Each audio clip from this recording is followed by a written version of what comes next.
Senhor Silvânia, conta-nos como te mira, o qual é parte aqui de entrega de lista e eleição. Naturalmente, é reto também que o Corsal Aruba tem nas finanças, tem hobby coisa em comum.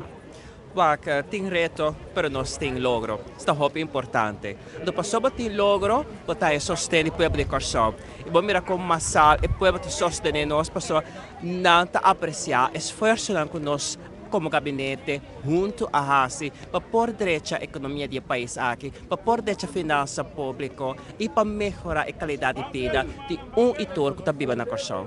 Tem similaridades, tem reto que ambos islas têm que passar com as finanças públicas e com atender com Holanda. Sim, claro. Nós todos formamos parte do reino holandês. Então, tem a relação entre Islândia e Holanda. Tem a relação entre Islândia e Onderlijn também, que tem que formar a união para poder atender certo tema com Holanda.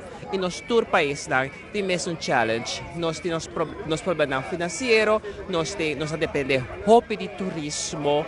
Nós temos diferentes temas que não é único para cada isla, mas nós podemos de outro.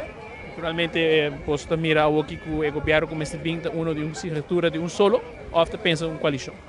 Nós desejamos de por a maioria. Mas agora como governamos, tomar decisão também muito mais fácil. Mas é começar com o partido mesmo tem uma discussão com a direção que vai para certo tema. Mas agora para formar parte em coalição, tem dois partidos ou três partidos, cada um internamente, mas se discutir. Então, agora não tem a mesma linha. Antes da tarde, é processo para tomar decisão.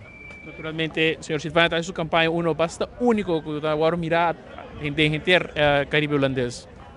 Bom, a mim, me quer que cada político está único e cada quem está assim da sua maneira.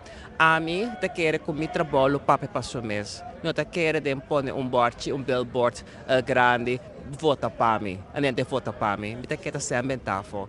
O que eu tenho quase está traduro, então não espera que o povo apreciar o esforço que base.